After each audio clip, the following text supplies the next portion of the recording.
Mike's hot. Good morning. Utah Golf Radio coming to you live today from the La Costa Resort and Spa, where the NCAA championships are being held today. Balls are in the air for round 2 of this championship. We're going to be telling you all about it.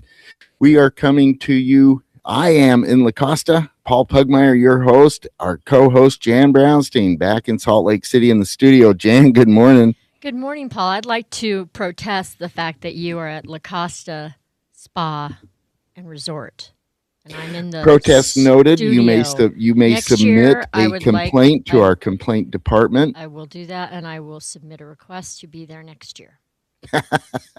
We are coming to you in partnership with Utah's leading golf organizations, the Utah Golf Association, the Utah Section PGA, Fairways Media, the Utah Golf Foundation, the Utah Golf Course Superintendents Association, the Utah Junior Golf Association, and First Tee Utah. As noted, I'm Paul Pugmire, president of First Tee Utah, and your host, Jan Brownstein, our co-host, holding down the fort back in the studio at Broadway Media. She's back in the ESPN headquarters, the mothership, keeping things running. We are being produced by Zach Robinson. We are presented, this first hour is presented by Salt Lake City Golf at slcgolf.com and the Salt Lake City Golf app. Wherever you get your apps, you can use either the app or the website to make tee times on any of the great Salt Lake City golf courses. And Jan, we have been talking a lot of college golf this year. We always do. We love it. Love our college golf. Mm-hmm. This is it. This is the national finals. BYU is here. And BYU, we will be talking with BYU head coach Bruce Brockbank later in the show. And it is the culmination of a really terrific college golf season. Yep. And a great ending to a great college coaching career. No small thing that. The great Bruce Brockbank, member of the Utah Golf Hall of Fame, member of the College Coaches Association Hall of Fame, Coach Brockbank, putting the cap on his career, calling it good at the end of this semester, at the end of this year, really at the end of this tournament. And it is no small thing that the Cougars played their way into the national finals. It is so stupid hard to get here. They did, and they gave Coach Brockbank this platform, this stage on which to exit. And that is a really big deal. And again, we will be talking with Coach Brockbank about that more later in the show. He'll be joining us at in the 9 o'clock hour. It's not just the Cougars, though. We've, of course, been following all of the Utah colleges throughout the year. Utah Tech, in particular, had a good year, and their star, David Lichty, though a freshman in terms of his class standing, which strikes me as a little odd every time I say it out loud because he seems so much older. He does. Well, it's only because I think you've seen him, watched him since he was quite young, and so it just seems like he's older. And that he carries plus the fact well. that he carries himself so well. He carries himself so well, and he's been in 2 State Am finals and a State Am semifinal. Otherwise, I mean, he's been making noise for a long time. But he just completed his freshman year, had a significant freshman year at Utah Tech. He got 2 wins, didn't he? Yeah. And the freshman year, first freshman ever to get a win at Utah Tech. That's amazing. Pretty dang cool. And of course, Utah Tech now a D1 school, and so playing against better competition. And still, Lichty went out, got himself a win. Plus, I should note that David Lichty won the Valley View Am last week. I called that. You totally remember that? did. I said, I'm telling you right now, David Lichty is going to win this, and he did it. You totally did. You did it. We did a podcast about that. You can check it out on the Utah Golf Radio podcast. Had a good conversation with David about his win at Valley View. So check that out wherever you get your podcasts. But there is one other very big story in college golf this year for us Utahns. And that, of course, is the University of Utah Utes. Boy, howdy, we love this team. And we need to do a year in review and put a cap on the year with Coach Garrett Clegg about that. We are privileged and grateful to have Coach Clegg with us now. Coach Clegg, good morning. Welcome to the show. Good morning, Paul and Jan. Thanks for having me on this morning. We're so happy you decided to help us. Help us talk about your wonderful Utes. We're so glad to have you on the show, Coach. And look, Coach, in many ways, from your perspective, and in some ways from our perspective as fans of the Utes, this year could perhaps be seen as disappointing. The reality is, I'm at La Costa and you're not, and that's something that is just wrong in the world. If ever, the cliche, "Wish you were here," the old postcard thing when you're traveling. I have never meant it more in my life. Mm-hmm. I wish you were here, Coach. Well, I appreciate that, and as much as you do, I think I wish I was there about 10 times more. So, yeah, this year was not. This was one of the stranger years we've had. We had a lot of firepower. We had a lot of great players returning. We were missing a player for sure at the beginning of the year. If you looked at the way we started, we basically just played our 4 guys against everybody else's 5, and then we picked up a transfer mid-year, which is Jack Jergy, and he helped us a lot. We wish we would have had him all year long, but when it comes down to it, in our sport, in college golf, it really doesn't matter what you do until the postseason. And if you finish out of the top 5 at NCAA regionals, you sit home and stew over the fact that your year wasn't where it needed to be. And so we finished 6th at regionals, which that's 2 years in a row now that we finished 6th, and 2 years in a row where we have to watch from the sideline, gritting our teeth, and wishing for better things for us. Totally fair. And I was glued to the live scoring, just tapping update like I had a twitch when you guys were coming down the backside.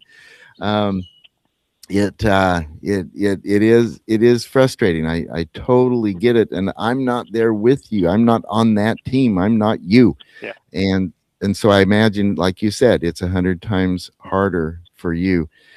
To back up one step, though, you first have to get an invitation to regionals, and there's a ton of colleges that don't get the chance to play. And so that alone was a success and a recognition of your consistent top 50 status throughout the year. Ended up in the mid-30s on the rankings, and that easily gets you to the regionals. No small accomplishment, that, Coach. Yeah, and if you look big picture and you step back, the program's in a great place. When I was hired 10 years ago, it had been 20 plus years since we'd even been to a regional. So yep. Now this is 5 out of the last 6 that we've been to, or maybe it was 6 out of the last. No, I think it's 5 out of the last 6 years we've been to regionals as a team.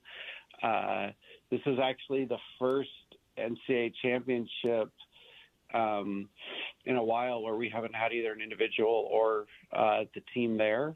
So that's kind of a weird deal. But yeah, it's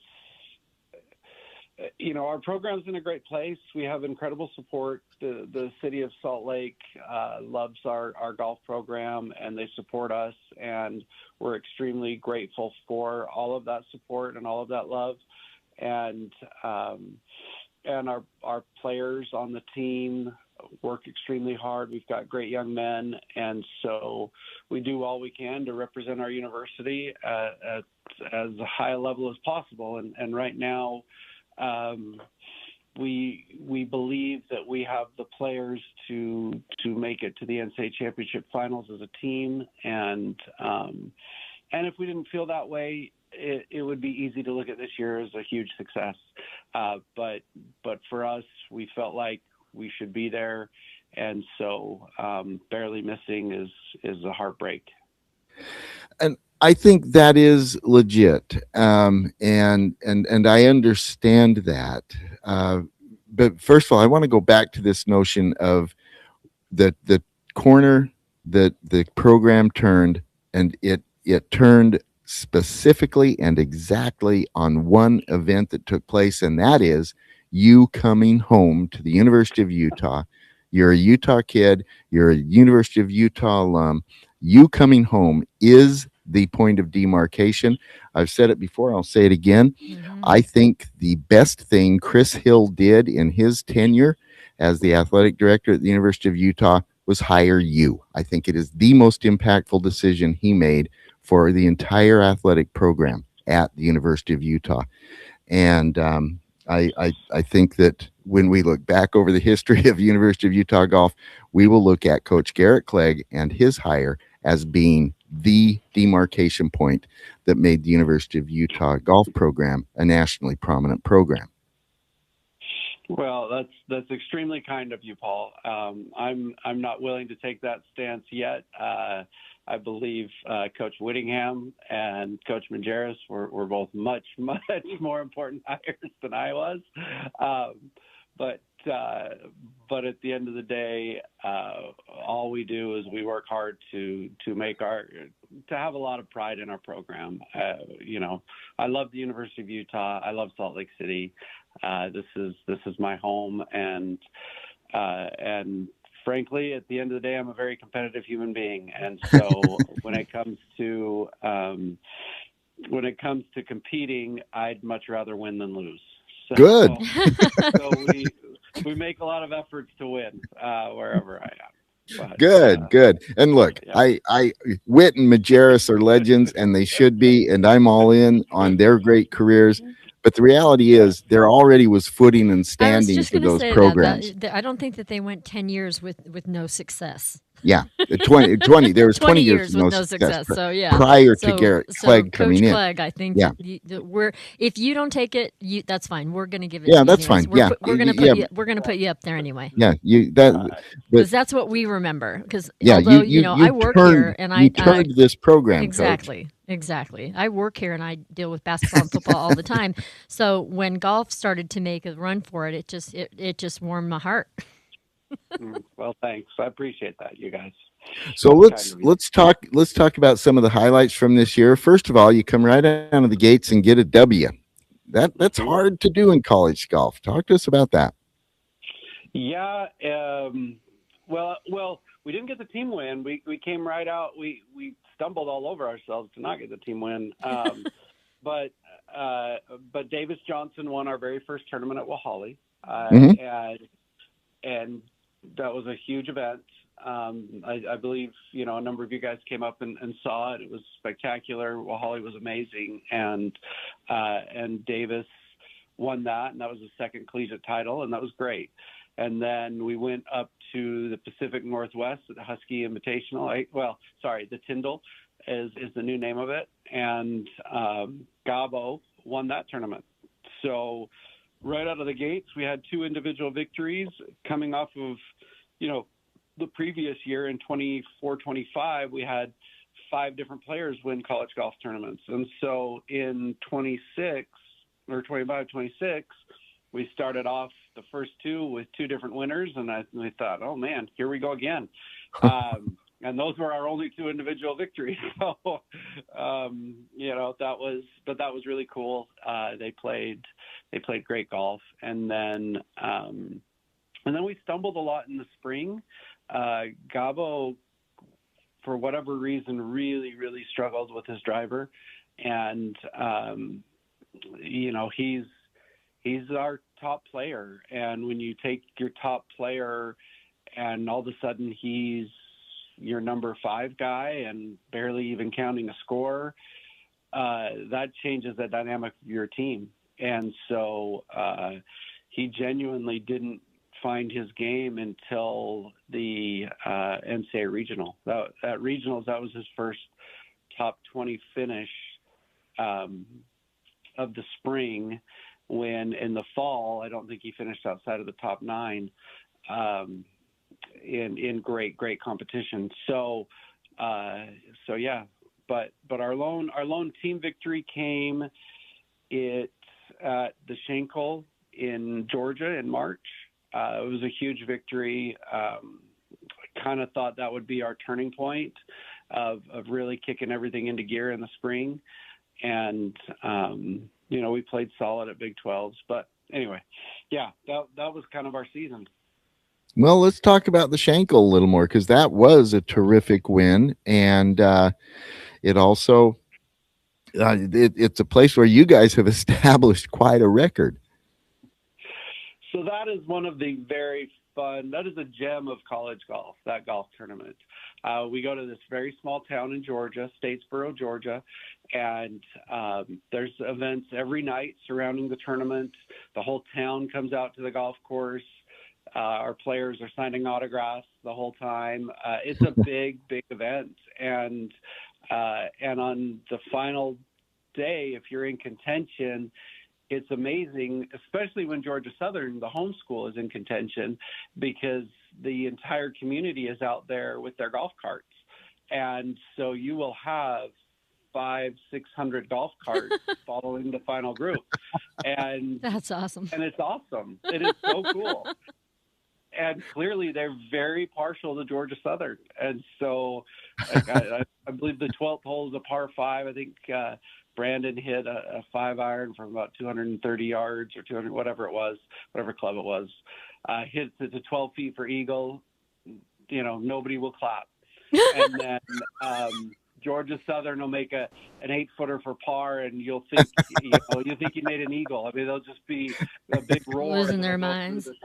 Yeah, it's amazing. Oh my goodness, so much fun. It is. I'm all in on that. I'm all in on homeboy cheering. It's like the waste management for college.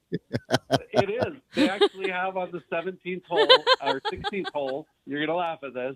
They actually have a trailer on the side of the 16th hole that is the open bar for the there's somebody that pays for it. And on Sunday afternoon, as the last groups are playing, it's a drivable par 4, and the crowd is pretty raucous there. And again, they don't boo you, but they do not clap for anyone. Yeah, but the silence says everything. It does. And when you make a 15-foot birdie putt, and there's crickets, close to 1,000 people watching, and there's just like we have these 2 host families. So they set up host families. We have these 2 host families that we've had the last 2 years that they're the only ones cheering for us. And they cheer loudly, and they're all dressed up in their Ute gear, and it's really a special week, and we absolutely love it. So. Paul, I think really we need to go to that tournament. That sounds more fun. It is. It's really cool. I've got this image of bumper cars going down the fairway as you described. It's like that. It is genuinely like that. It's crazy. Now they stay in the rough, but it is like just this wave of carts. And then, behind the last group, they'll kind of make a semicircle in the fairway behind them. And it is. And they're all customed out carts. Like, they're all the carts that they own. So it's not. It's a spectacle. It is, and so to win that, that was. I mean, the first year we won it, it was a battle between us, Florida, and Georgia Southern, and it was such a close thing. It came down to the very last hole, and it was crazy. And then this past year, to win the second time, we had a decent lead going into the final round with over Georgia Southern, and then we were kind of stumbling a little bit, and that really got the crowd going. And so for us to kind of really the huge player that week was Jack. Jack had a final round, I think it was 68, that just was everything for that day. And he hits the 18th hole is great. He hits the second shot to about 25 feet for eagle, and not a single clap. And he makes a birdie, and everyone's deadpan there. Like I can't believe you do that to us. Why would you make that? Oh my gosh. That is too good. That is awesome. Too good. Does anybody clap when they hand you the trophy? Yeah, but the crowd went from about 2,000 to about 50 people. Yeah, I was gonna say that. They cleaned out like Why at stay? halftime. Yeah, they kind of like all go up to the clubhouse for drinks, and there's a few people that hang around, but and our host families are there cheering and screaming, and yeah, it's. I hope.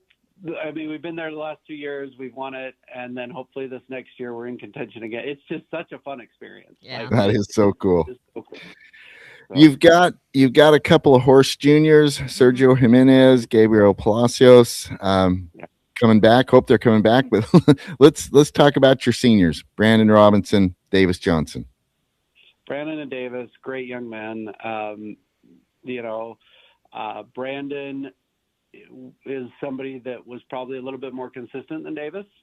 He had, I don't know off the top of my head, probably 12 to 15-ish top tens for us over his career. Won one time, and was just somebody that he was a workhorse. He would work like crazy. Both of them were. I shouldn't say it just with Brandon. Both Brandon and Davis are two exceptionally hardworking young men.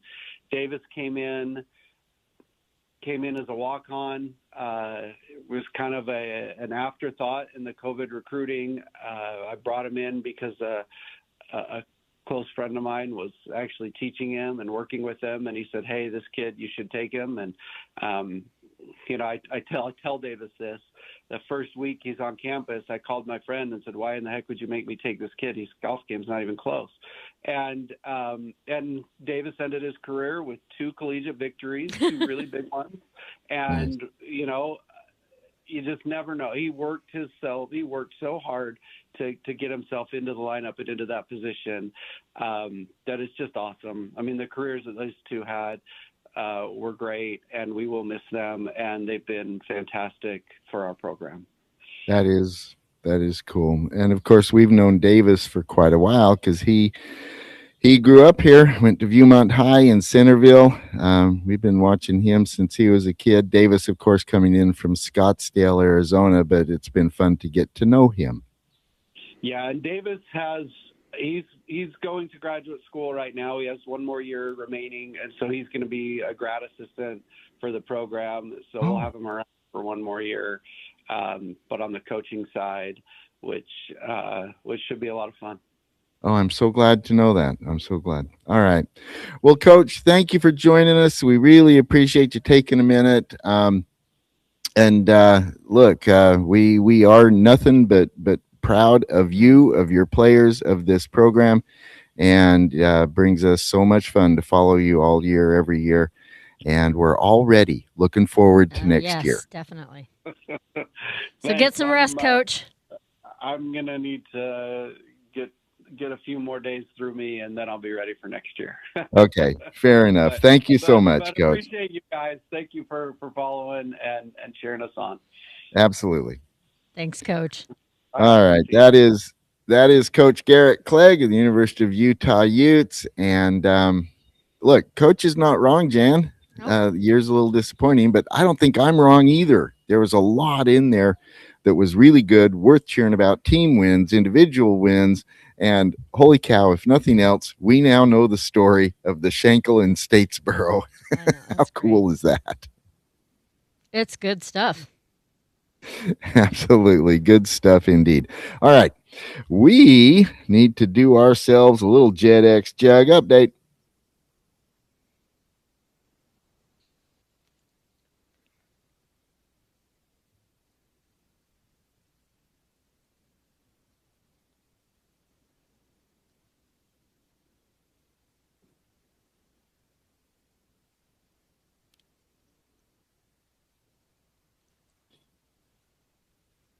The JetX Jug brought to us by our good friends at First Utah Bank. Check them out at firstutahbank.com. Stop in a branch. First Utah Bank. The JetX Jug is the backdoor fantasy game we play here on Utah Golf Radio, where we are identifying the 3 players on the PGA Tour who will barely make the FedEx Cup playoffs. We're talking about numbers 68, 69, and 70. You get a point for every position they finish up until 70. Jan, 71 and beyond, what do you get? You get nothing. Nothing, not a nil, no points. It is a fun game. Entries are closed for the year, but we will follow the updates on through the end of the FedEx Cup regular season. Right now, Rhino is in first place, and followed by Freshie Twins Freshie Twins and Dad. They are the defending champions. They're good at this. Mm-hmm. They're in second place, but several points back, 22 points back. So, but this is something. There's an awfully lot of volatility in this game. Look who made an appearance. Say that again. Look who made an appearance. Preston Unk is in. Yeah, our T-Box. his players. Oh, he on the strength of Tom Hoagie. Yeah. Tom Hoagie's at 68. Yeah, okay, it'll be interesting to see if that holds. Okay, if Hoagie slips, so right now Preston Unk is getting 68 points for Tom Hoagie. If Hoagie say misses a cut and slips 3 spots in the FedEx Cup standings, he's out. You think no big deal, right? Nope. That turns Hoagie's Jed X contribution from 68 a bunch to 0. Yep.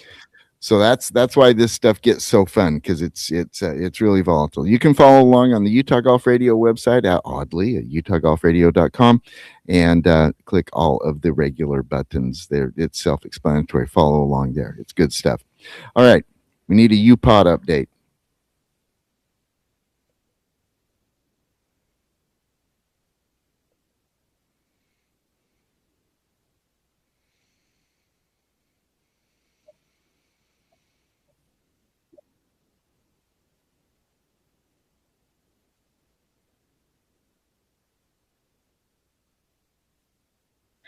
The UPod update brought to us by our good friends at Scott Golf. Check them out at scottgolf.com. This Utah product, these Utah clubs are so sweet, so nice. scottgolf.com.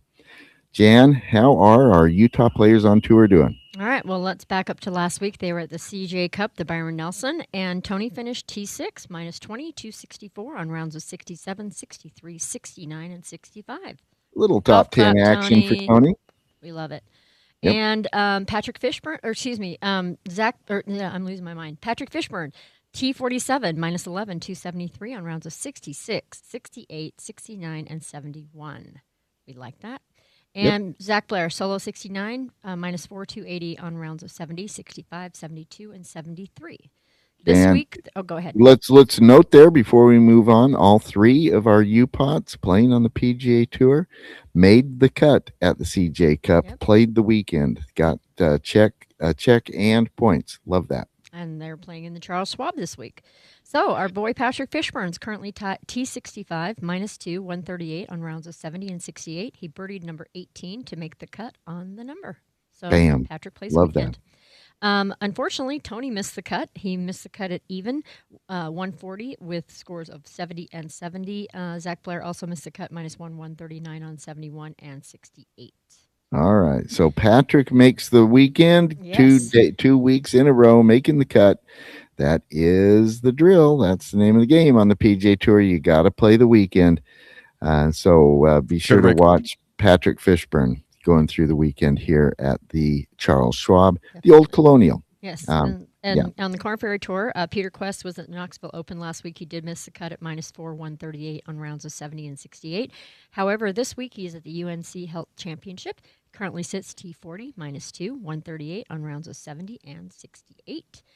Preston Summerhays is also there. He missed the cut at even, 140 on rounds of 68 and 72. Daniel also missed the cut at plus 5, 145 on rounds of 72 and 73.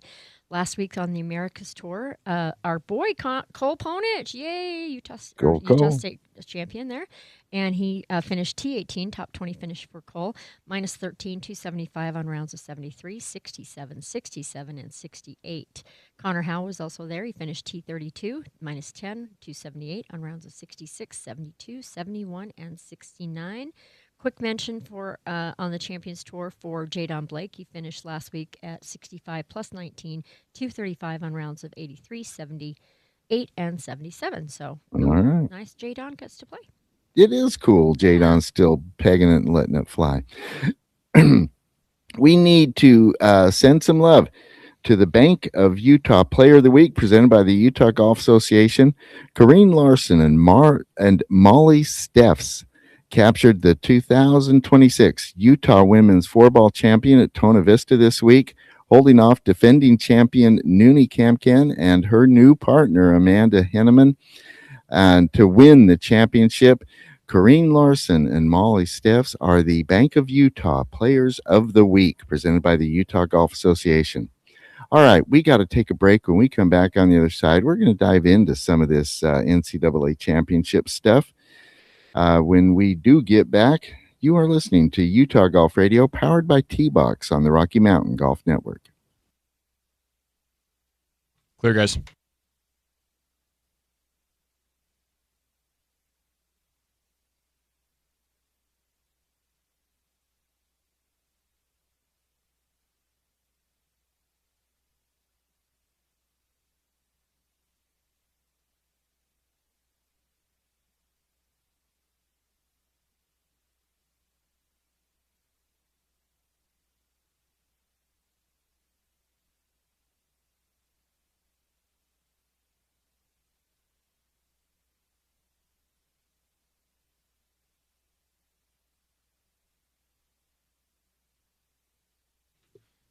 Hey, Paul. So we'll be back at 34. Probably need to get out by 45-ish, 46. Okay. Just a heads up. Thank you. Thank you. And I'll get in your ear when we're on things and stuff as well. Thank you.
Back in 30.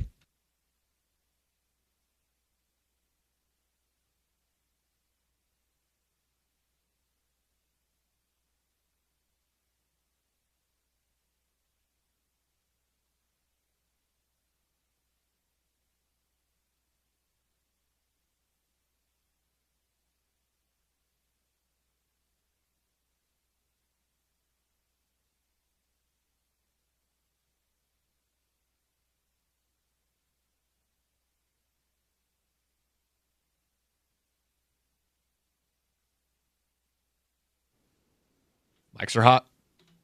Yeah. Utah Golf Radio coming to you live today from the La Costa Resort and Spa in Carlsbad, California. We are here with the NCAA Finals, where Brigham Young University is playing in the finals. They played their way here, in part to put a cap on a bow on the legendary career of Coach Bruce Brockbank, who is hanging it up after this tournament.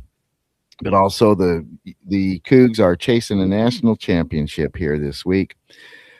Paul Pugmire and Jan Brownstein with you today, coming to you in partnership with Utah's leading golf organizations, the Utah Golf Association, the Utah Section PGA, Fairways Media, the Utah Golf Foundation, the Utah Golf Course Superintendents Association, the Utah Junior Golf Association, and First Tee Utah.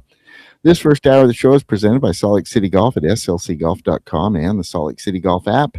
And we are powered, as always, by T-Box at tbx.golf, where they have cracked the code on the whole golfer experience with clubs, coaching, and community. Make sure you check out T-Box. You will have a good time, and it will help your game and your body. tbx.golf. Jan, it is no small thing for a team to play their way to the national championship. It is very, very difficult, as darn well it should be. Let's take a quick look at the scoreboard. Balls are in the air. Teams started with a 6:30 tee time. Now it gets light pretty dang early here in San Diego area, but it nonetheless some of the teams were going off early.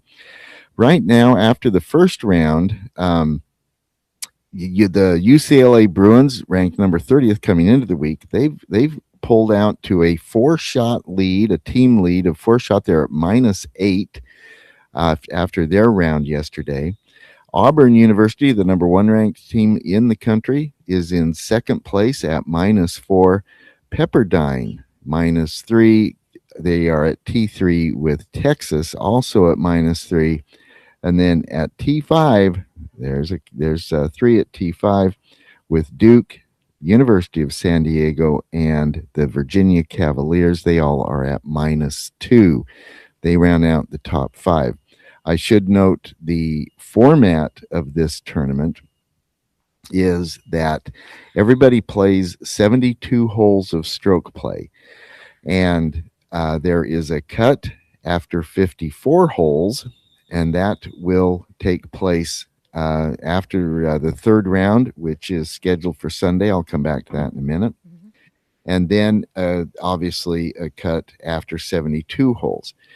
The individual champion is crowned after the 72 holes of stroke play. And then after 72 holes of stroke play, the top 8 teams, and there will be a playoff, no ties, the top 8 teams will then move in to a small bracket, an 8-team match play bracket, and match play will determine the team champion for this event. It is a spectacular format. I think it is the best team golf format I have ever seen. I think the Olympics should take the information sheet for this tournament and simply put the Olympic rings on it and apply this format to the Olympics. My gosh, I'd love to see this format in the Olympics. Have you written them yet?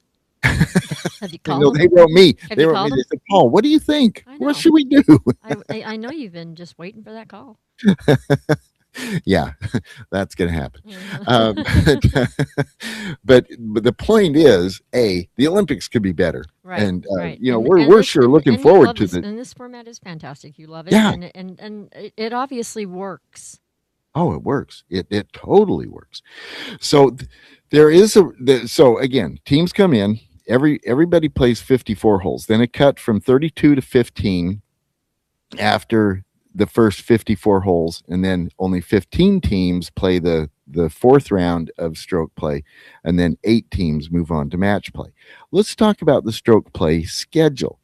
So it is scheduled for Friday, Saturday, Sunday, Monday, rounds 1, 2, 3, 4. Brigham Young University, of course, does not play sporting events on Sunday. And so it's in the NCAA bylaws to accommodate universities that are in this situation. I should note that there are several around the country that do the same thing. However, most of them are D3, D2, and D3. Brigham Young University is the only D1 university that doesn't play on Sunday. And so BYU stands alone in the D1 category, but there are dozens around the country that are in the same situation. And the NCAA bylaws are very clear: accommodate. And I think that's great.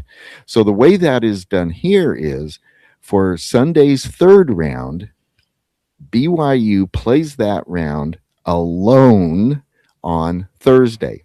So they have already played that round. They go out in onesomes. The players play individually so that there's no team advantage, but they have to play without the normal benefit of seeing other players' balls react to the golf course, to the weather, and all that stuff. See balls break on greens. See how greens are holding, all of that.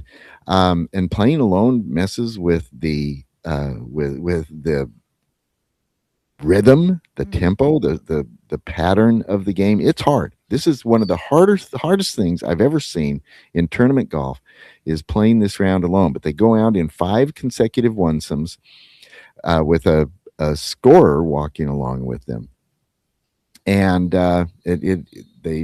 it's been a tough nut for BYU to crack. For several years, they have not played well in their round 3 round that they play on Thursday before the tournament officially gets started for everybody else. Last year, under the leadership of Cole Konich, they did better, and they broke through last year and had a good round. This year, they did even better. They were led by Simon Kwan, who shot a -270 on the par 72 La Costa track. Both Kihei Akina and Parker Bunn shot -171s. Peter Kim was at +375, and then Tyson Shelley was the score that didn't count. He was at +981. But so as a team, they shot -287. Really good score. And so this score will post on the live scoring on Sunday afternoon. And people will then see, by then, BYU will have played round 2, or the round 1 yesterday, round 2 today, and then tomorrow afternoon, the round 3 scores I just gave you will be added in. So this year, the player who stepped up in Cole Ponich's absence was Simon Kwan. I had a chance to talk with Simon yesterday, a couple days ago. Well, it was right after his Thursday round. Let's play that tape with Simon Kwan. And to set the stage here a little bit, he had just immediately sank a putt on 18 that nobody had any business sinking. It was such a drastically difficult putt. Todd Miller helped him read it, and then Simon knocked it in. Let's listen to the tape with Simon Kwan.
Mics are hot.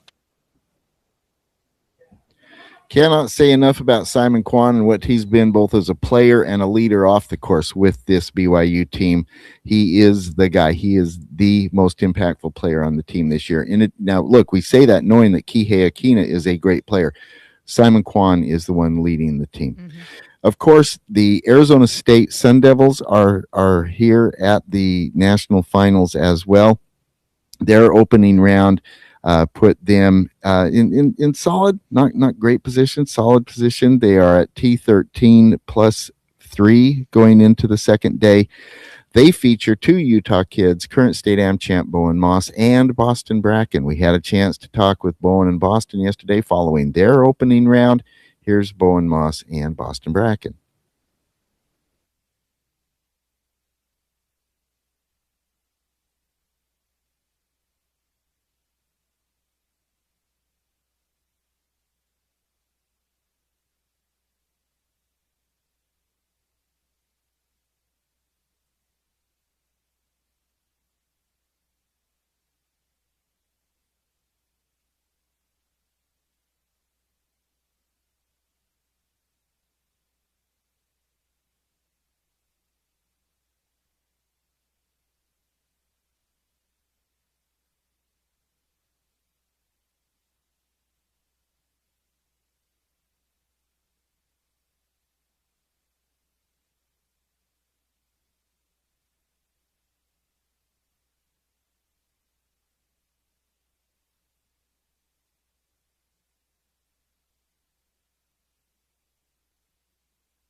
Go straight to break after this, Paul.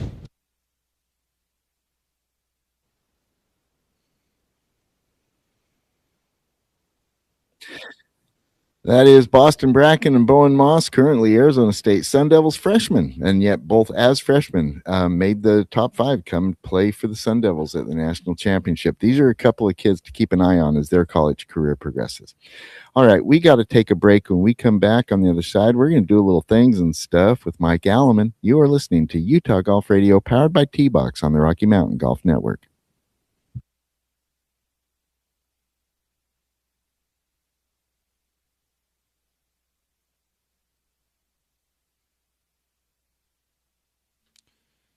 Okay, I need you to go quick here, probably about like 4 minutes or so. I'll get in your ear when you've got about a minute and a half before you go to break.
Mike is good to go.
Mics are hot. Things and stuff brought to us by Uinta Golf, and we're here with our good friend Mike Alleman from Uinta Golf. Mike, your summer catalog hit our inboxes today. Holy cow, there's a lot of good stuff in here. What do you like the best? Oh man, we got our whole store in here. It's hard to know where to start. The thing that stood out to me that we actually don't have in store yet is going to be the Titleist GTS series. We can talk about that maybe on another show, but yeah, I mean, it's got pretty much everything we carry. Some stuff we might not carry, but be available online. There's going to be like deals on rangefinders, which is what we typically see in the Father's Day season coming up. So check out those variety of different rangefinders, electronics. A lot of them are going to be on sale for the next few weeks. Oh, that's interesting. So that's a mid-season thing that you see each year, huh? Yeah. Is it because they've lost their rangefinders mid-season? Is this about the time when they lose it and they got to get a new one? We've all lost a rangefinder once or twice. Yes, we have. Or four or five of them. Yeah, no big deal. NBD. Well, that's both funny and interesting. I thumbing through it, I just was taken with all the sets of irons, I and the wedges, everything you can think of. It was just so much fun to go through. Everybody, this was in your inbox, in your email from the sent by the Utah Golf Association. Make sure you check out the Uinta summer catalog. It is really beautiful, really put together well. Mike, you sum it up. The whole store's in there, man. Pretty much. One thing that we did get this week is some new TaylorMade Spider putters. I know, essentially the same shapes. There are a couple new shapes, but it's a different finish. They're calling it a torched finish. We have them out on the floor. Come check them out. They're sweet. It's just a nice extension to the already great Spider putter series. Yeah, that's cool. And one thing I've noticed is a lot more plumber's necks, I think, since Scotty Scheffler started using one with a plumber's neck. But boy, you see a ton of those Spiders here at the NCAA championships right now. All these great college players. Yeah, when people start winning with a certain, especially putter, but any golf club, that definitely seems to drive sales a lot. Yeah, that makes totally good sense indeed. All right. Anything else we need to know about the summer catalog? If you're a UGA member, it should, like you said, be in your inbox. I'm hoping physical copies get out to our. I got mine. List. Oh, good. I definitely got mine the other day. So, and Paul, what do we say about the UGA? Okay, let's talk about this. Yeah. If you are not a member of the Utah Golf Association, what's wrong with you? It's so easy to join. You go to uga.org, you click on the join or renew button, and you join or renew. Make sure your membership is current. If you don't have it yet, get it. In addition to things like these mailings that show up in your inbox, you get Fairways magazine, which I think is worth the membership on its own, in addition to all the other benefits you get from being a member of the UGA. Make certain you are a member of the Utah Golf Association, and you'll be getting these things in your inbox. So that's something that you just got to do. And boy, howdy, I also want to say I love the shoe stuff. I'm on a constant search for the right pair of shoes. It's really hard, but I appreciate what you guys are doing there for guys like me, Mike. Yeah, wide selection of shoes. All right. Okay. Well, thank you so much. We appreciate you joining us today. Folks, be sure to check your inbox. And if you don't have it there in your inbox because you have not yet joined the UGA, two things. Number one, correct that. Join the UGA. Number two, head on in to a Uinta. There are 5 stores around the state in Riverdale, Sugar House, Sandy, Orem, and St. George. So there, wherever you are, there's a Uinta near you. Get yourself into a Uinta Golf for all the things that you need. And apparently, you need a rangefinder. Yes. We got that right, Mike? Mid-season rangefinder special. Yep. Well, okay. 1 minute. All right. Thank you so much, Mike. We appreciate you joining us. All right. Thank you, guys. All right. Jan, do you have your rangefinder? I don't use one. I am GPS Jan. Yeah, okay. I like a GPS watch. I have a rangefinder. No. I don't use that either. I know where I'm. I just know distances within 10 yards. Ask anybody. GPS All right. We gotta take a break. When we come back on the other side, something somber and serious. We will pay tribute to Steve Johnson, president of Broadway Media, who recently passed away. You are listening to Utah Golf Radio, powered by T-Box on the Rocky Mountain Golf Network.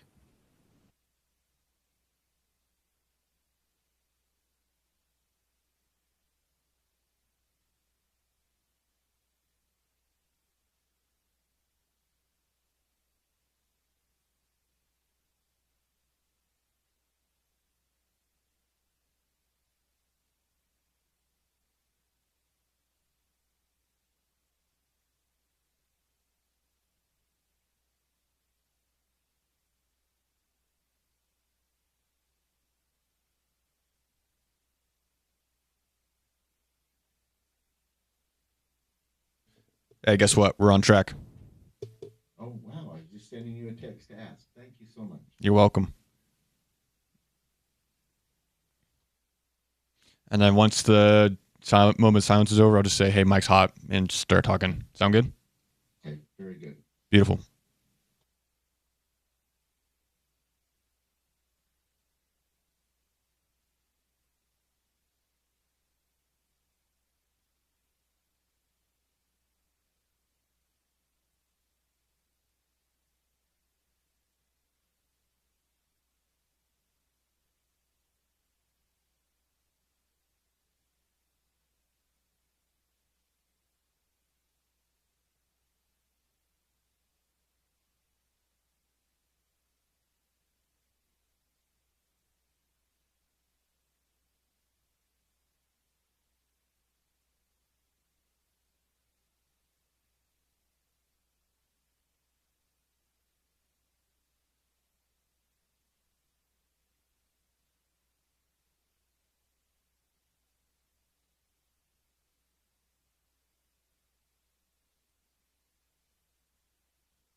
Mike is hot. I'd like to say a couple things and then turn it over to Jan for a minute. All of those things you just heard about Steve Johnson are true, and they lived in him as he walked the hallways of Broadway Media. My experience with him was limited, but it was consistent. Very clearly, he was a big deal. He was an impactful man who made a difference. I, on the other hand, was not. I was the golf geek and remain the golf geek at Broadway Media. And yet, he treated me with kindness and respect consistently and constantly in every interaction I ever had with him. I cannot say how impressed I was with him as a person and how grateful I am that I knew him. And I hope someday somebody can say about me some of the things they said about Steve Johnson, and that someone will say, you were as kind as Steve. This man was a kind man. He was. Jan? He definitely was. And I came to work for Steve in January of 2006. So this would have been my 20th year with Steve. And he has been such an inspiration and such a, you said it, he's such a kind individual, and he always made time for you. I mean, even though he was running around, if I saw him in the office and I needed him for 5 minutes, and I'll give you an example, I needed him for a couple minutes. I stood in this studio not too long ago, probably a year or so ago, and that was the last time Steve put his arms around me and hugged me and said, I'm proud of you. And he just gave that to us. He was so proud of us, and he gave us so much strength and gave us so much inspiration to just be our very, very best. And we oftentimes say, you know, what would Steve do in this situation? And so Steve is such a wonderful man, and I am so grateful and lucky that I had an opportunity to have him in my life. Steve Johnson will be missed. I honestly, Jan, I try to think of Broadway Media moving on. Good luck, everybody. It's hard because people also need to know that the sports radio that they listen to today on ESPN 700 and formerly 1280 when we were with Simmons Media Group, it wouldn't be the sports radio that you're listening to. It wouldn't be the same. Steve Johnson was the catalyst into creating the sports radio that you hear today. The sports radio that you hear today was brought to you by Steve Johnson. He knew He was a sports lover. He checked out other sports markets all the time. He knew what he wanted to hear. He knew what he wanted to do, and he knew what he wanted to give our listeners. And this is the product that he gave you. And I hope that you're happy with that, because there'll never be another Steve Johnson. Never. No. But there will be ESPN 700 because of him. Yes. So that's a cool thing. This is the house that Steve built. This is the house that Steve built. I like that a lot.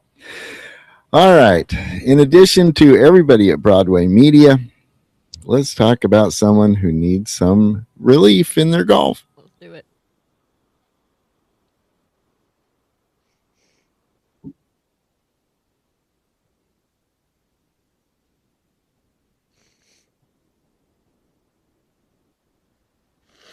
I Need Relief, brought to us by our good friends at Duro Health. Check them out at durohealth.com. This innovative back treatment program, back therapy program, will help you swing faster, hit farther, play better, and feel better in your life. Durohealth.com. You got to check them out. Jan, this is funny. There was a funny thing making its way around golf media this last week that we got to talk about. A writer for Golf Magazine, and darn it, I failed to write his name down, so I'm going to do him the disservice of not maybe or using service, his name. so we don't call him out. Yeah. So he hit a ball close to the hole. He's out playing with some friends, hit a ball a couple of inches from the hole on a par 3. Great shot. Well done. Kick in birdie. His buddy gets up after him, hits a ball nearly as good that is tracking toward the hole, bumps into the first player's ball, knocks the first player's ball in the hole. Everybody's jumping around, celebrating. Hole in one, hole in one. Nope. Oh no. So what's the rule there? What is we need yeah. need to review this for a minute. It actually happens a lot, and so there is the balls strike each other on the green, especially when you get closer in the green. You're hitting chips. But what happens is the ball that is hit is replaced as near as possible, as near as everybody can agree to. Oh yes. Replaced to its original position. Yep. The ball that does the hitting and bounces wherever it bounces, it is played. That's just wherever it goes. Yeah. And so the guy who hit the ball a couple inches from the hole and then got bumped in, thought he made a hole in one, celebrated a hole in one. No. The rules say you replace that ball back where it was, 2-3 inches from the hole. Yep. But that's how it is. Then he had to put it in. But that's how it is if you hit a ball onto the green and there's a ball already on there from the previous player, the ball just gets moved back to the original spot. Exactly. So it would that would be the case in any situation, even that one. So that's the rule. Too funny. Poor guy. So the poor guy, he needs some relief. Now, he made a birdie, kick-in birdie. Good. Nicely done. Yep. It was not a hole in one. No. Now, this also brings to mind, you'll remember a few years ago when Louis Oosthuizen in the Masters on 16 on Sunday, he had made a hole in one on that by bouncing his ball off of a ball that was already there. It redirected his ball rolling toward the cup, and it redirected his ball into the cup. Now, that was a hole in one. Because it was the ball that was bouncing off of something that was already there, not the one being struck. Oh my goodness. So there you go. There's some relief. That doesn't have that's just, you don't get to hear about that very often. So that's kind of interesting. No, kind of cool stuff. Everybody now you know the rule. The rule is now you know if it touches the ball that's already there, that ball gets moved back to its original spot. Mm-hmm. Yep. Okay, very good. Now we know. All right, let's talk about somebody on Sizz.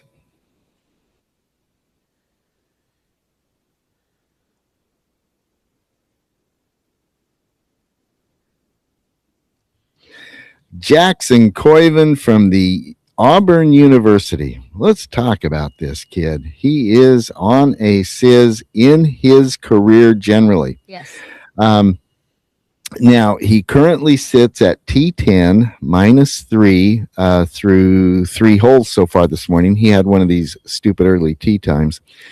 Koiven is by far the top amateur in the country, in the world, and in college golf.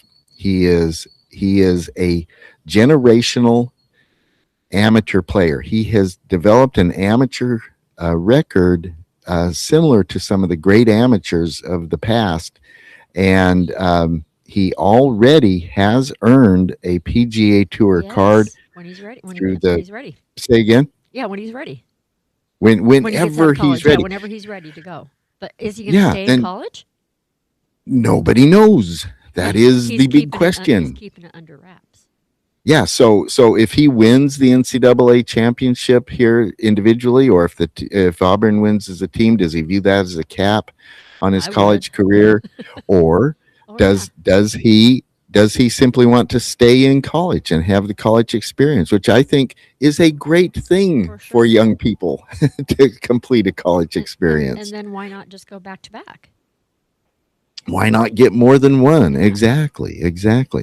But it will be a very interesting decision. But it has to be hard to not take the opportunity to play on tour. That's just, I mean, ultimately, isn't that what he's going for? Oh yeah, but he's got that in his pocket. Yeah. Whenever he chooses to say, "Okay, I am now a professional and I will now play the Pro Tour," he has already earned that through his performance in a combination of PGA Tour University and the point systems that the tour has there for top college players, and his performance in PGA Tour events. Where he gets in on a sponsor's exemption and then goes out and plays his way to a top 10 as an amateur. So I mean, he has the option, but that's the whole thing. It's like everyone, I'm sure everyone listening says, you're going to go on the beach, but we don't know where he's at, mentally and mature wise, if he's, if that's what he wants to do. He sure seems to be a very mature young man. Yes, I guess what you don't know is when he's considering the arc of his life, does he want he's getting the college experience at Auburn University. What we don't know is, does he want to complete that? How much of it does he want? Does he want to go 4 years and graduate and walk with his classmates and teammates? He has not said yet. Yeah.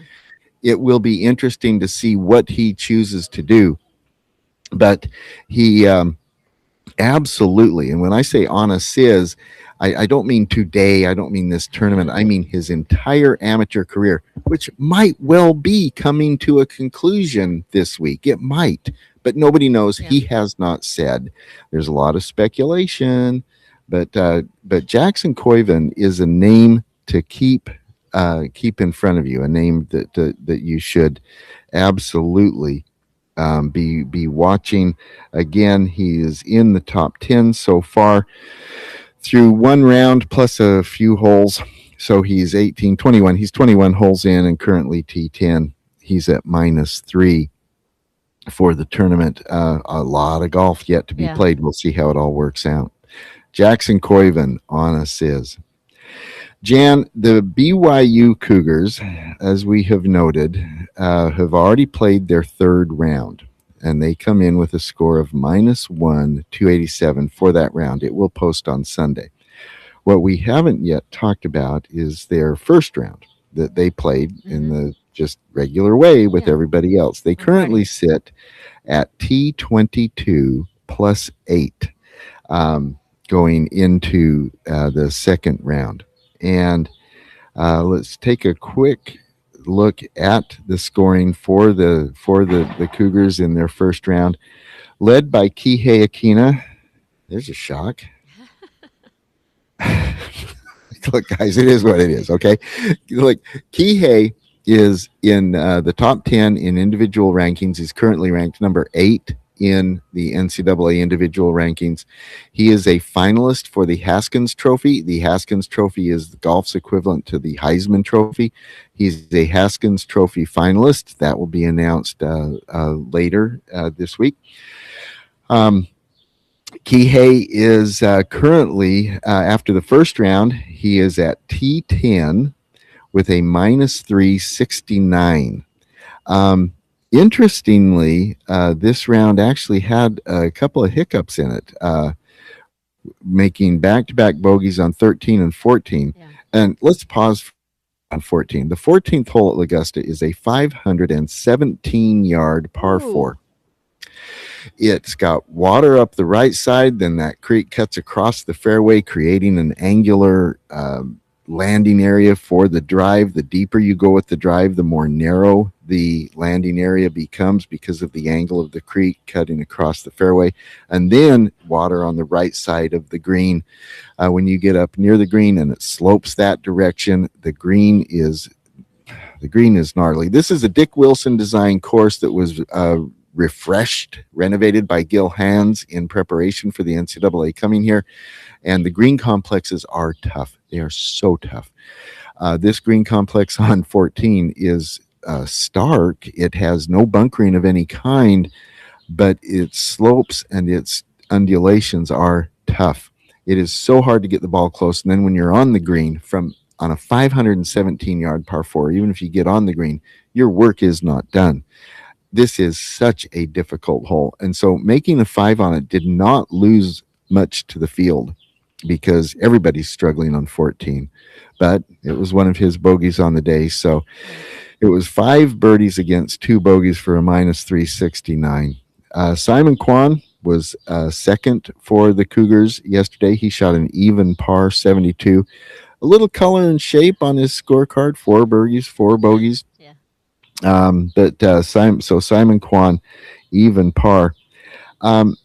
Both Simon and Kihei played solid, played well. After that, it gets a little tougher. Yeah, a little dicey. Yeah. Parker Bunn, he came in with a +577, and Peter Kim +678. Both of those scores had to count. Yep. And but we didn't have to count the +7 from Tyson. And Tyson Shelley with a +779. That score did not count. No. So that's where the Cougars stand after after the round 1 T22. And we are joined now by Bruce Brockbank, the great Bruce Brockbank, the coach of the Brigham Young University Cougars. Coach, we just reviewed the Cougars' opening round performance. First of all, thank you for joining us. We appreciate you getting up early and coming out. The Cougars don't tee off until shortly before 12 and after 12 are your tee times. So we appreciate you being here with us today, Coach. No problem. Thanks for having me, Paul. Absolutely. Coach, how are you feeling about where the Cougars stand, what you're doing after round 1?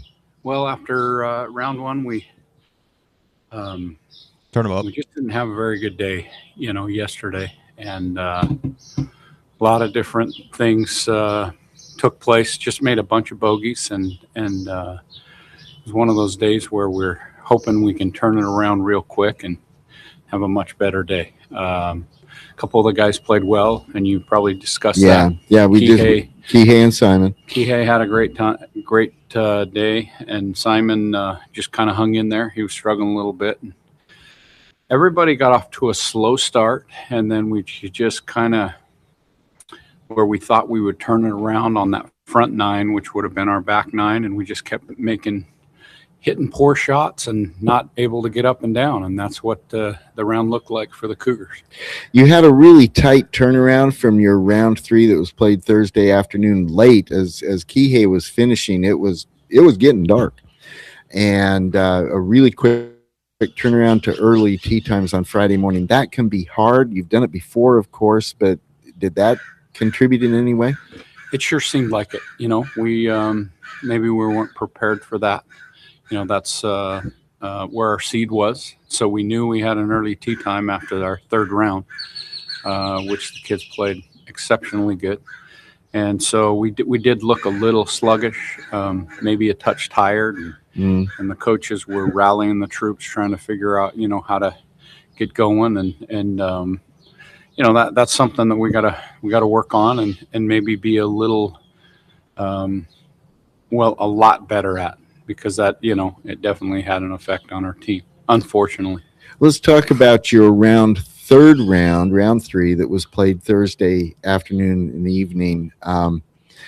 We have talked you and I have talked a lot, and we talked earlier in the show about what a difficult lift this is, how just unusual it is, and yet you cracked the code last year, you broke through last year, and this year was even better.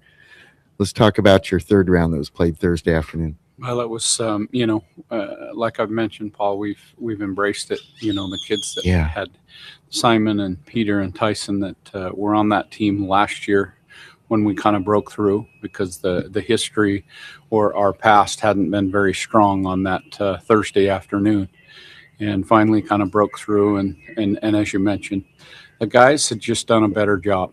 We've talked about it, grateful for the opportunity to be able to come and do that. That the NCAA would provide that opportunity, and we've just embraced it all year long, looking forward to it. There will be things as that come along that we'll even get better at to prepare for that, as long as we have to do it. And I was just really excited, and I think part of the challenge yesterday was just, we get amped up, we talk about it, and the kids came in, they performed. And then, boom, you got to grab something to eat and go to sleep and come back and do it again. And I think it was, I don't know if it's an emotional letdown or just tired. It's a great question, because, we've got to figure out how to handle it. Because, if you can go out and do what we did on that day, which you've mentioned it, Paul, and you've done a great job. There's so many different variables. And even after this was our 5th or 6th time, I'm standing out there after 3 holes, and I'm thinking, how in the world are we going to coach these kids? Because if they feel anything like I do as a coach out here, just like being on your own island and trying to play golf when the rough's up, the greens are bumpy, all the different variables, It's just hard to do. Yeah. Now, those conditions, what I just mentioned, that's just being on an island, not knowing what to do. This golf course is in fabulous shape. Yes, it is. So again, it's one of those things we just have to train, be a little bit sharper, and in this case, you know, how we came out the next, you know, we're golfers. We should get up and get going. And that's, you know, that's what Kihei did. That's what Simon did. And you expected the other three guys to do that. And for whatever reason, it was, they could never get the ball rolling, and just little up and downs here. And then a couple of missed shots, double bogeys, and boom, there's your 77, 78, 79. Yeah, it happens pretty quickly. You know, it's kind of interesting. Kihei and Parker Bunn were the ones who this was their first experience. When Kihei came off Thursday night the other day, and he had just laid down a good score. He was minus 171 on Thursday. He came off kind of chuckling. He says, "Wow, that was weird." And yet he goes, "Yeah, I was prepared for it. I mean, they told me what it was, but it was weird." And it's one of those things, you know. Bobby Jones famously said, "There's golf and tournament golf, and the two have nothing to do with each other." This sets apart even from regular tournament golf. It is a singular experience. It really is, and exactly how to handle it and become better at it. We just, you know, we try to continue to embrace it. I love your use of the word embrace. I like that. Well, it's one of those things. Until the format changes, that's what we'll be doing, and we expect to be here. Our guys are, you know, I think we've been here for the last 5 years, and so I heard some other coaches talking about it. You know, we need to make some adjustments to this championship because BYU's they're not going away. Okay, that is interesting. I was talking with an NCAA official about the format stuff the other day, and he made that point too. He said, look, the context of this is BYU is really good. Mm-hmm. They're going to be here for a long time. Well, that we're hoping, right? It's very competitive out there. There's a lot of great programs. You got to play great golf to get here, and so you know, that's the expectation. And I know Coach Miller, that's what he wants, and he'll continue to have that. And we just got to be able to. We got to be just a little bit tougher mentally. Yeah. And we've got, you know, maybe the grind's got to be a little tougher. Maybe it's we make it a little too easy on our guys. I'm not particularly sure, but even as I phase out and try new things, I'm definitely going to be working on ways to maybe, if I'm invited, to assist and you know, just try to help these kids get where they want to go, because you know, our team's not happy. They're very disappointed. However, the beauty of it is we got one more day. We got to come out and play a great round, and we'll see how we handle it. There's a couple things I want to dive into what you just said there. Let's start with this. What do you think you need today? We got to shoot under par. Okay. I think we've got to shoot under par, and then, you know, obviously it's fun to be able to post that you know, third round score. You've got a 287 sitting in your pocket. Yeah, and so it'll be one of those days. The golf course is fabulous. It's good. Just everything about it is great. You just got to be able to hit shots, and if you can hit shots, you'll find a way to, and then get a few up and down when you miss, because you'll miss. But it's such a great test, and I can't tell you how, you know, you just kind of wondered would it hold up, and it's fabulous, and you'll find that the best team will win this week. Oh yeah, there's no doubt. The nature of this format identifies the best team, right? Clearly. Let's talk about this being your last stage. My goodness, it could not be better written in Hollywood. And in this context especially, it is so stupid hard to get here. Getting out of regionals is so hard. We had Garrett Clegg on the show earlier today. University of Utah is a strong team, a good program. They were 6th place at the regionals. They get to stay home. That's unfortunate. They're one of those teams that need to be here, because they, you know, they are really good. He's done a great job, and so you know, and the one thing about it, when you finish 6th, that next year you just grind away, and we've been there all too many times, and so that's it's a big uphill climb every year to get your team here. So your team got you here, Coach. What does it mean to you that you got to the national finals for your last event so that you get to exit from this stage. Right. It's I'm so excited for the guys, right? And they've earned this. They've worked hard, and you saw the end of last year, right, where we were just short of making, being potential to make match play, and you saw the emotion, and it's been written on a couple of the kids' faces all year long, and so they want that and still want it, and we're going to have to figure our way around a pretty mediocre round yesterday to get there, and so it'll be exciting to see what happens today. For me, it's great to be able to be here. To be at the national finals is where we all shoot to be, and couldn't be more happy with this group of kids, and to have that chance to walk these fairways and ride off in the sunset. Other coaches, NCAA officials, nearly everyone here, they all stopping you along the way saying congratulations. For sure. It's been a great ride. So many good people and the players. It's so good. Can we talk about Coach Todd Miller for a minute? Absolutely. He has a remarkable ability to take advantage of the rules in the NCAA that let the coaches be out there talking players through their shots in a caddy-like way, but it's more than that. Watching Coach Miller work with the players and figuring out and executing their shots is really a stirring thing. Never was it better than what Coach Miller did with Simon Kwan's putt on 18 on the Thursday round. It was a putt, folks, that nobody had any business making. And somehow Miller figured out the line, and watching him go through all that and find the spots, and then watching Simon execute it to make a putt over a ridge, down a slope, into a bowl, breaking fast. It was just everything. Right center cup. Perfect putt. Miller's incredible. Yes, he is. And he's great with the kids. He's prepared well. When we had a chance to hire him as our assistant coach and now director of golf, he's just got so many great characteristics, and you want your kids to be around him. And then he's really good on the golf course. Yeah. Right. He understands those. He reads the greens really well. He's got a great short game, got a great feel for the game. And so him standing out in the fairway, he's just going to be able to help the player. And then there's sometimes too where the kids will just say, "Hey, coach, I got this. Step aside." Most of the time they don't, because the information that he gives them is very helpful, and it helps them with their game and their score at the end of the round. If Miller ever wanted to give me some advice, I would not say step aside. I would get out a notebook. Yes. I would take notes. I would agree. He does a great job. Well, Coach, it means he's doing something really well when the kids know enough to say step aside, and he does.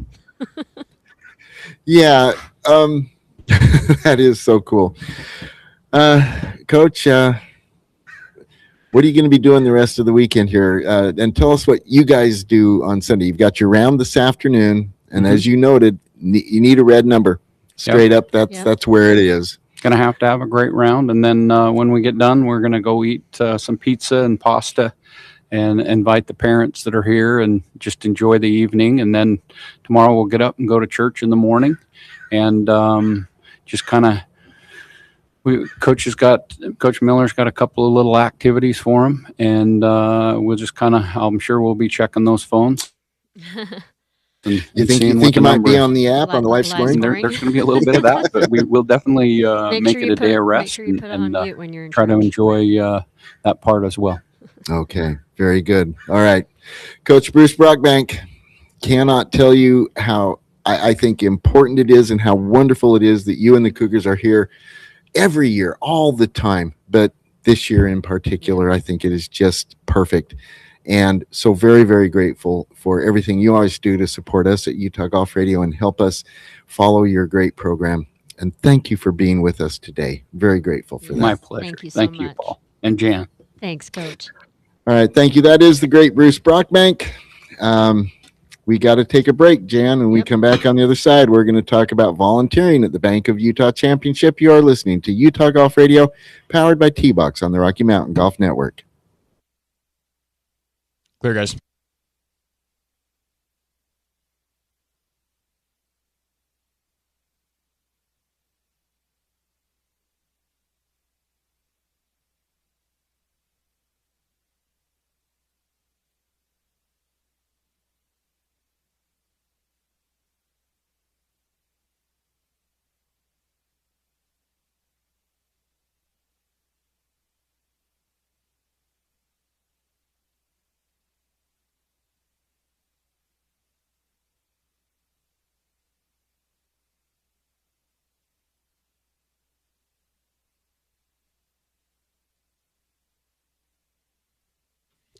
Just want to make sure I'm pronouncing her name right. It's Bailey, right?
She can't. What's up?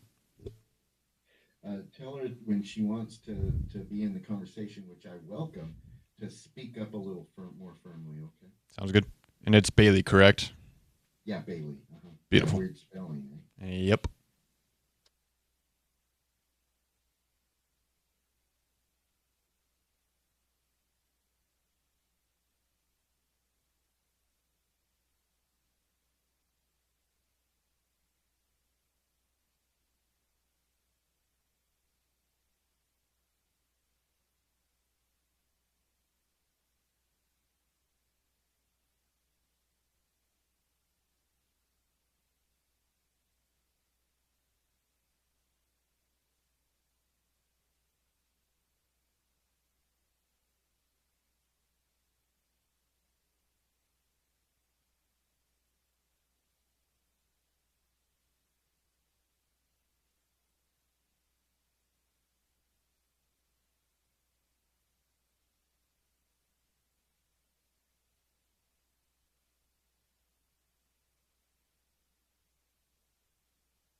Mike is hot.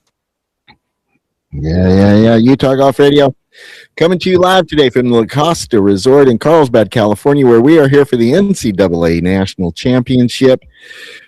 Brigham Young University currently sits T22 going into the second round. Kihei Akina, T10 individually. The Cougs need a good day today to put themselves into position to make the cut come Sunday Sunday evening.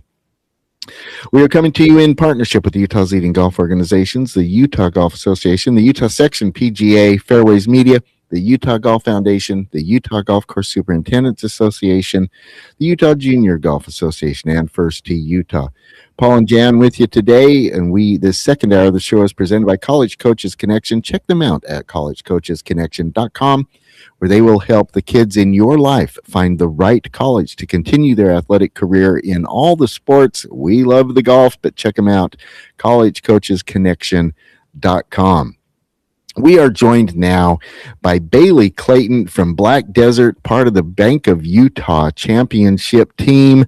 We need to talk about volunteers. Bailey Clayton, good morning. Welcome to the show. Hello, how are you? So good. Bailey, how you doing today? Oh, I'm just fantastic. So happy to be here. Good. Bailey, you are the volunteer sheriff for the Bank of Utah Championship. That's what it says on your business card, right? Volunteer sheriff. Yeah, one of many hats that I wear during the tournament. But look, to put on a PGA Tour event, and we all know this generally, it takes a lot of volunteers. You know it specifically. We were talking the other day, and you were giving me some really impressive numbers. Can you go through those with what the scale of the volunteer operation is at the Bank of Utah Championship? Yeah, absolutely. I mean, volunteers are the heart of not just our tournament, but everything that we do with Black Desert and the Bank of Utah Championship. So in total, we have around 950 community members that support this event. And we have a plethora of committees that they take part in, from fan experience to hospitality and ticketing to on-course competition support. So there's really an experience for everyone on course, and there's so many exciting things coming our way this year, especially with us entering our third year of the PGA Tour event. So 950. Bailey, I've been in towns smaller than that. That's a whole bunch of people to keep track of and to keep organized and coordinated for their schedules.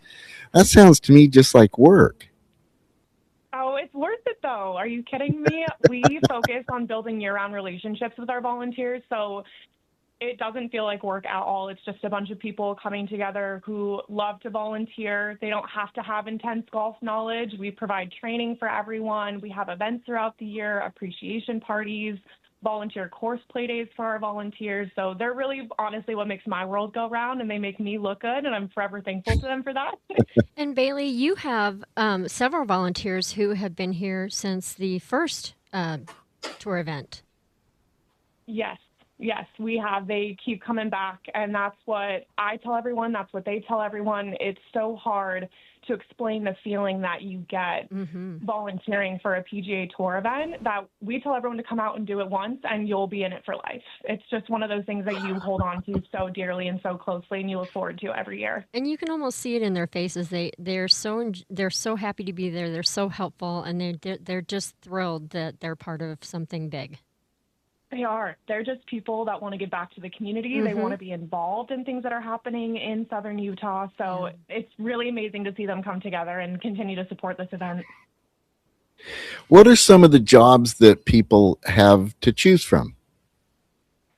So, like I mentioned earlier, we have so many committees that our volunteers are able to be part of. We have things like fan experience, where we have guest services ambassadors that really focus on the experience for the spectators, and hospitality kind of ties into that, where we have people working the venues, making sure everyone has what they need.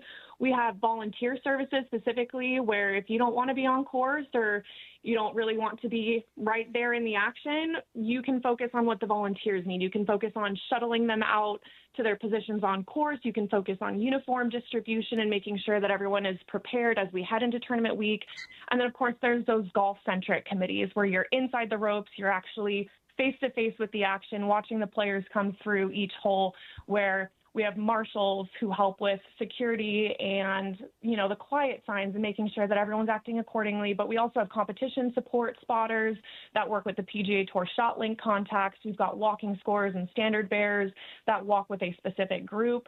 So there really is something for everyone. It's awesome. I think the best gig is probably transportation, because some of them get to drive the players.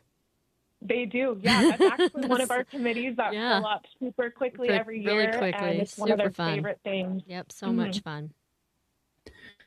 You still have spots available, right? We do, yes. We have our registration live all the way through September 1st, or when we fill up, whichever comes first. But we are still looking for a few volunteers to come and help us out. Registration is all online, so that's available at our bankofutahchampionship.com/volunteer website. Plus, folks, there is a very clear button upper right-hand corner of the landing page for bankofutahchampionship.com. Pretty self-explanatory. Let's say somebody goes in and clicks the button. Walk us through what they can expect from there. Yeah, so when you get to our website, the first thing you're going to want to do is look through all the information for package pricing, what's included in that package, And then we have our committee descriptions as well. So you know exactly what you're getting into before you even hit the registration button. Once you log in, it'll ask you to create PGA Tour volunteer credentials that you'll use year after year, event after event.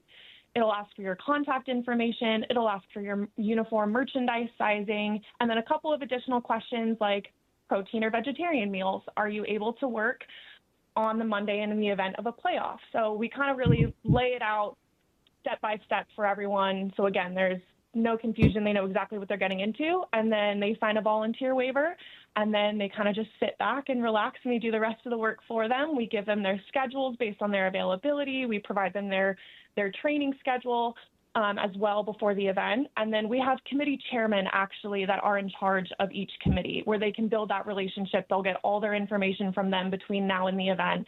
So we really try and make it as seamless as possible, as easy as possible for our volunteers. Bailey, I'm a big swag fan. Tell us about the swag that comes with this. Yeah, so with our registration, volunteers get a polo jacket and a hat or visor, all championship branded. We also provide some little swag items that change year to year. We like to keep things fresh so that way our volunteers keep coming back and they get something new and exciting. They get a lanyard and a pin. They get their credential access for the week, which actually acts as their grounds pass. So if they want to come out and watch the tournament on a day that they're not working, their credential will give them access to that as well. They get an appreciation party. They get meals for every shift that they work. They get parking on site. And then we've actually added 2 really awesome benefits this year that I am so excited to share. We are offering family and friends tickets to our volunteers as well for Thursday or Friday of their choosing. And then volunteers actually get the opportunity to play Black Desert at a discounted rate. I heard you say that. That's amazing. Yeah, Black Desert has been amazing in partnering with us to make this happen for our volunteers. We do about 2 course play days a year after the conclusion of the event where volunteers first come, first serve will sign up. They get a shotgun start for their day of their choosing, and it gives over 200 volunteers the opportunity to play the course in the off season. So we're super thankful that we've been able to bring this to life, and the volunteers that have taken part of it this past year have absolutely loved it, said that it's one of the best perks that they could have even imagined for volunteers. Yeah, I've heard it's a good course. Yes. It's a nice course, I hear. Yeah. Paul and I have heard that. Yeah, the scenery just can't be beat, and it's awesome knowing that you get to play exactly where the pros play. Yeah, exactly. All right, Bailey Clayton, thank you so much for joining us. Tell us again, give us the URL, where people need to go, what they need to do to be a part of this. Yeah, bankofutahchampionship.com/volunteers. We've got it open until September 1st, so we'd love to see as many people as we can out there. bankofutahchampionship.com/volunteer. Got to do it, folks. You will have a good time. Thank you so much, Bailey, for joining us. Of course. Thanks for having me. All right. Thank you. Okay. Jan. Yes. We got to be working that week, darn it. I'd like to go volunteer at this thing. I know. I wonder if we can get like a side volunteer. Or like if we can be a volunteers +1. I'm afraid I might be getting into the little Michael Keaton territory here. I'm thinking, I need to clone myself. I know. Let's do it. but I look, folks, I really encourage you to check this out and to do it. This is such a cool gig. This is such a great event. And these are PGA Tour players. Okay. These are the best players on the planet. And you cannot believe what they can do with the golf ball. You got to see it up close. TV is great, but you got to see it in person. This is a great way to do it. bankofutahchampionship.com/volunteer. All right. Jan, what's next? Paul, you know what's next. I do. It's the What's Next segment brought to us by our friends at the Utah Golf Association. Stick around on the other side. We're going to tell you what's coming up next in Utah Golf. You are listening to Utah Golf Radio, powered by T-Box on the Rocky Mountain Golf Network. Clear, guys.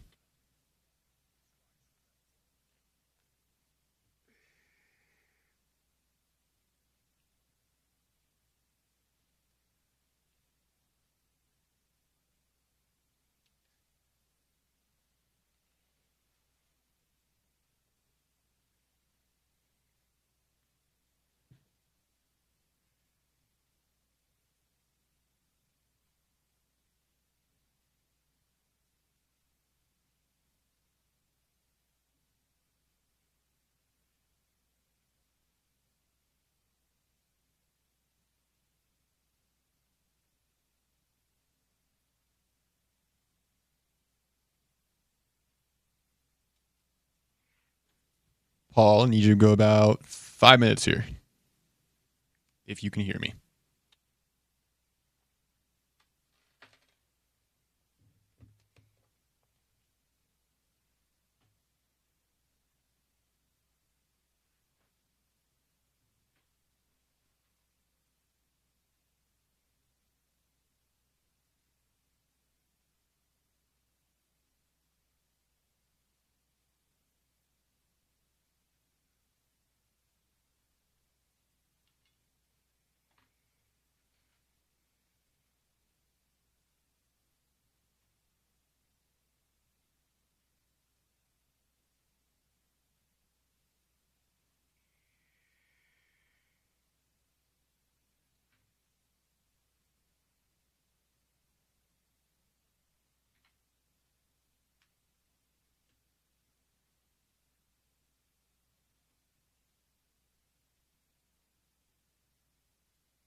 Back in 30.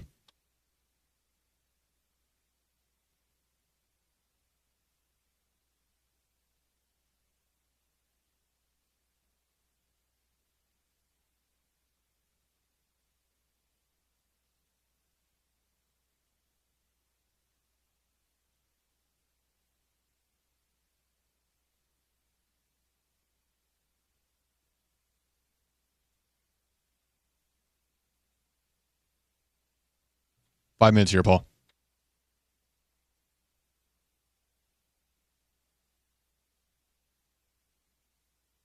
Mike's hot. Yeah. Utah Golf Radio putting a bow on the show. Coming to you live today from La Costa Resort here for the national championships, the NCAA national finals. Jan back in the studio, holding down the fort at the mothership, Broadway Media, ESPN 700. Jan, what's next is the rest of the NCAA championships. Isn't that the big deal going on right now? I don't know. I kind of envy you this afternoon. You're going to have a good time. Well, I am going to go watch the Cougars, no doubt about that. Will you please will them to greatness? No kidding, right? Yes, will them to the next round. We really need that. Yeah. We need that. Need so the situation. You were thinking red. We need red numbers. red number. Need to have a red number. Need to be under par today. They've got an under par number in their pocket that we'll post on Sunday. They shot -1, 287 as a team on the Thursday played round 3 that is scheduled for Sunday. They've already got that done. They need another really good showing today.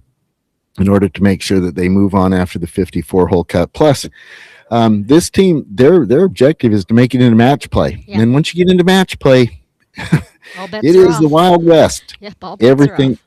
Yeah, and I believe that there's never been a number one seed win the match play on the men's side. It's happened on the women's side, but I don't think it's happened on the men's side.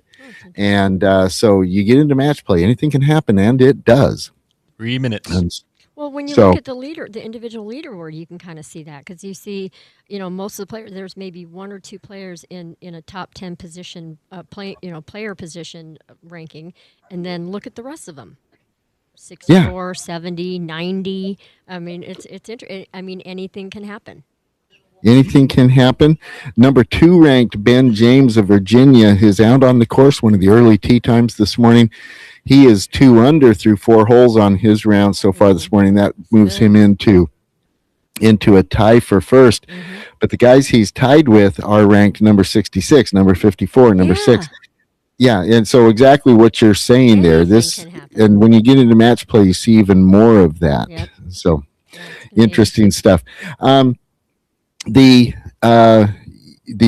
Utah Golf Association Mid-Am Championship coming up this week. They'll be playing that at Valley View. That's one of the things coming up next. You heard us talk earlier about volunteering at the Bank of Utah Championship. Go to bankofutahchampionship.com/volunteer or hit the volunteer button in the upper right-hand corner of their homepage. That is open now and ready to go.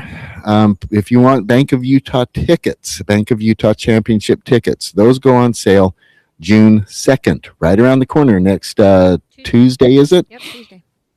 Minute 30. Okay. Tuesday next, tickets open up for the Bank of Utah Championship.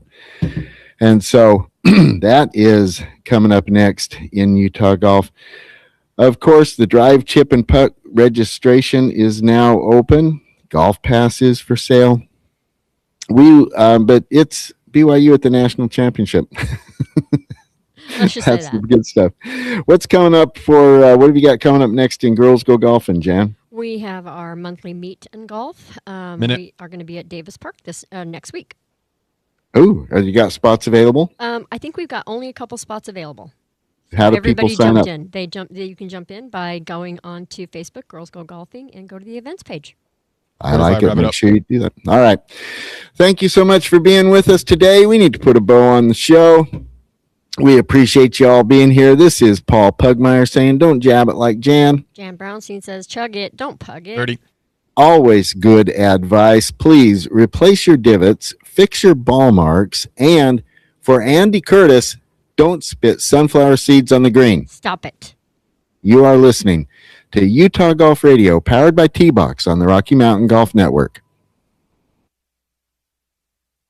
Clear, guys.